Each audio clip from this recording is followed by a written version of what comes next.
Namaskar. Basically, many children face difficult while factoring. So, in today's video, I am going to talk about all the facts of factorization. इसलिए आप video के अंत तक बने रहें. सबसे पहले आज इस वीडियो के अंतर्गत गुणनखंड के सारे तथ्यों के बारे में हम लोग बात करेंगे. 3 ऐसे सवाल आप देख रहे हैं. x² प्लस 9x प्लस 20, दूसरा है x² माइनस 3x माइनस 10 और तीसरा 25x² माइनस 16. तीनों सवाल को अलग अलग तरीक़ा से हम लोग समझने का प्रयास करेंगे. आमतौर पर अगर हम बात करें तो गुणनखंड जो होता है, गुणनखंड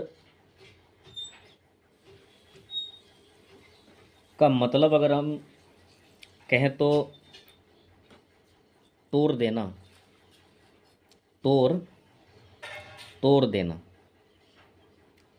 जैसे अगर कोई संख्या लेते हैं 20 ले लेते हैं. 20 को अगर तोड़ेंगे तो इसको किस किस तरीक़ा से तोड़ सकते हैं. 2 गुना 10 भी लिख सकते हैं 20 को, 5 गुना 4 भी लिख सकते हैं, 20 को 1 से भी कर सकते हैं. इसी तरह से इसको टुकड़ों में कन्वर्ट कर सकते हैं. ये सारे टुकड़े हो गए. 2 को 10 से करेंगे, 5 को 4 से करेंगे, 20 को 1 से भी कर देंगे, या 4 को 5 से भी आप कर सकते हैं. तो इस तरह से ये टुकड़े हो गए सारे. ये सारे के सारे क्या हो गए, इनके खंड हो गए. इनके क्या हो गए, खंड हो गए ये. तो आइए पहला जो सवाल है नंबर 1 में जो सवाल है x² प्लस 9x और प्लस का ये 20, ये रहा आपका सवाल. अगर हम बात करें इसकी तो इसमें 3 पद हैं, 1 2 3. ये सारे के सारे, ये पहला पद, दूसरा पद, तीसरा पद. और इसमें x है, y भी हो सकता है, z भी हो सकता है, कोई भी व्यंजक हो सकता है, इसमें कोई भी चर हो सकता है. और ये इसके साथ में x जुड़ा हुआ है. इसका जो गुणांक की अगर बात करें तो इसके पीछे 1 है जो हाइट है, छुपा हुआ है.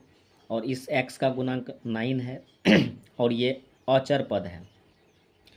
सबसे पहले क्या होता है, ये प्रथम, ये द्वितीय पद और ये तृतीय पद, यानी प्रथम पद, ये अंतिम पद और ये बीच वाला पद हो गया. तो अगर इसका सबसे पहले क्या होता है, प्रथम और अंतिम पद को मल्टीप्लाई किया जाता है. जैसे x² को अगर 20 से मल्टीप्लाई करेंगे तो आपका आएगा 20x². प्रथम पद और आखिरी पद को जैसे ही मल्टीप्लाई किए तो क्या आया, प्रथम पद और आखिरी पद को मल्टीप्लाई करने के पश्चात हमें आ रहा है 20x². इसके पीछे 20 है. गुणांक में क्या है, गुणांक में 20 लगा हुआ है. और इस 20 का खंडन करते हैं तो यहाँ ऑलरेडी पहले से किया हुआ है, तो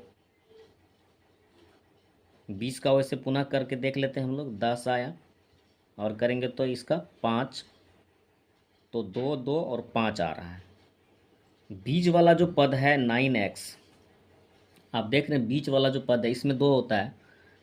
कोई ऐसा संख्या सेट करना है जो जोड़ के घटा के बीच वाला पद के बराबर होना चाहिए. तो 2 दूना 4 हो गया.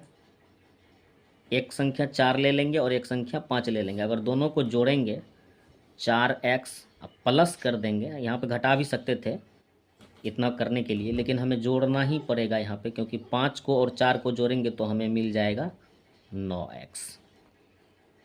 ठीक है. ये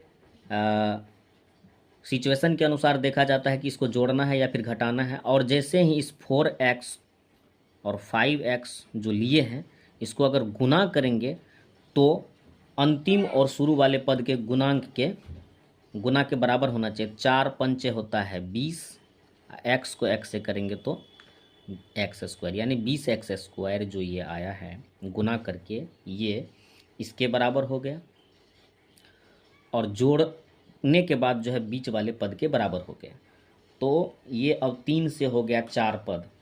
इसको लिख सकते हैं हम लोग x² plus 4x plus 5x. इस 9x को तोड़ चुके हैं हम लोग. 4x प्लस 5x और लास्ट वाला जो पद है 20 उसको वैसे ही रहने देंगे। अब हो गए 3 से 4 पद और इन दोनों में अब कॉमन क्या आ रहा है, इन दोनों में जो कॉमन आएगा वो हम लेंगे और इन दोनों में जो कॉमन आएगा वो लेंगे। तो इसके पास 2 बार x है, इसके पास 1 बार x है, इसके पास 1 गुणांक में इसके पास 4 है, तो कम से कम आप जो दोनों में है वो ले सकते हैं, x ले लेंगे 1 बार। इसके पास जो है x बच गया, फिर इसके पास 4x था तो x ले लिए है, तो यहाँ पर कितना बच गया, 4 बच गया। अब आता है इन दोनों की बारी, यहाँ पे चिन्ह प्लस कर लेंगे। 5 इसमें भी छुपा हुआ, 5 का 20 मतलब दोनों में है।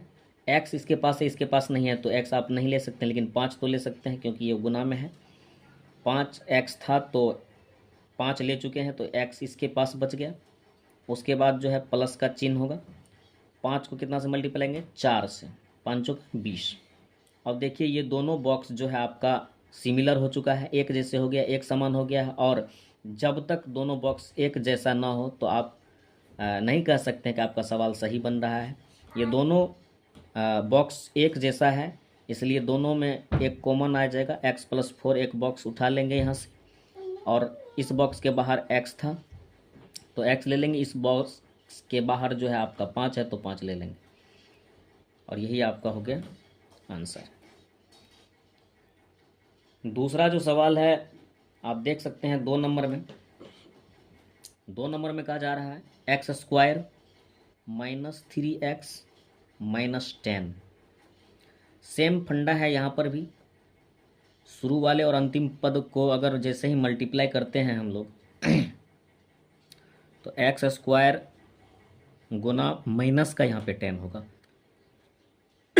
माइनस का 10, और इसको मल्टीप्लाई करेंगे तो -10x² आता है, -10x²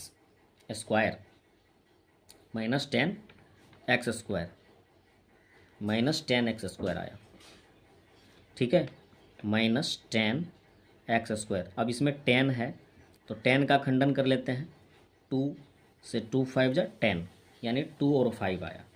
अब ऐसा जोड़ के घटा के, आपको पता है जोड़ने के बाद घटाने के बाद अगर -5x लेते हैं और प्लस का 2x लेते हैं, अपने लोगों को चाहिए माइनस का 3x, बीच वाला चाहिए, तो माइनस वाला 5 गो x है, प्लस वाला तो माइनस वाला 3 ठो ज़्यादा है। यहाँ पे आप देख सकते हैं माइनस वाला 3x जो है ज़्यादा है, माइनस वाला 3x क्या हो गया, ज़्यादा हो गया। तो 5x प्लस का -5x प्लस का 2x अगर लेते हैं यहाँ, और इसी संख्या को अगर आप गुना भी करिए, 5x गुना 2x, -5x गुना 2x, तो इसका आ जाएगा आपको -10x²,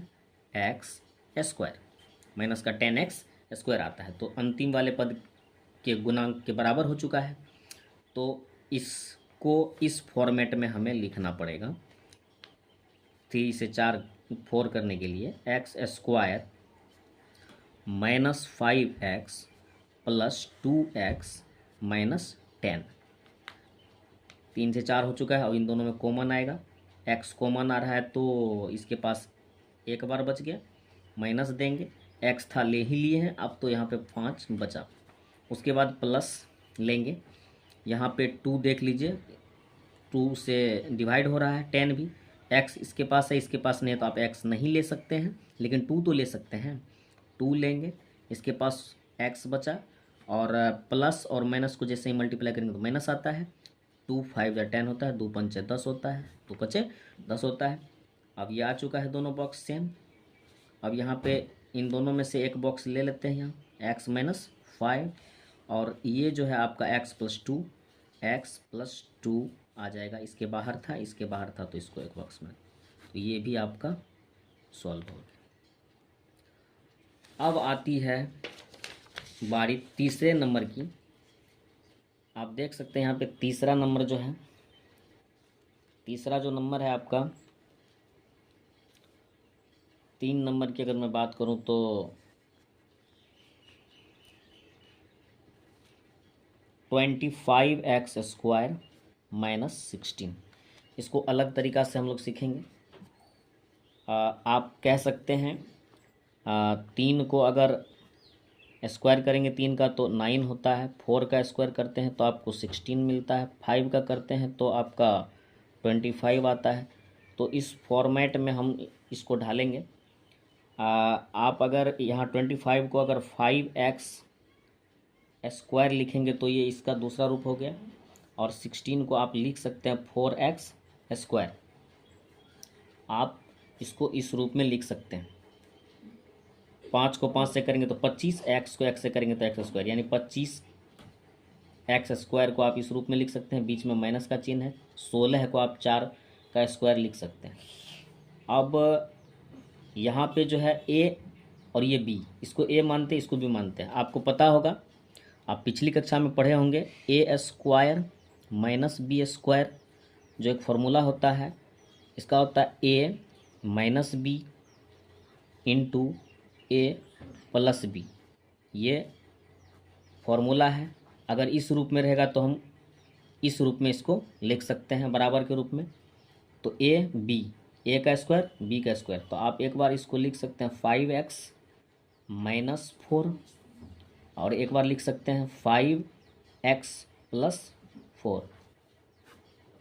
बन गया आपका। Very simple, very easy. I hope video पसंद आया होगा। अगर पसंद आया तो चैनल को सब्सक्राइब करें। मैं तो कहता हूँ कर ही दीजिए। धन्यवाद।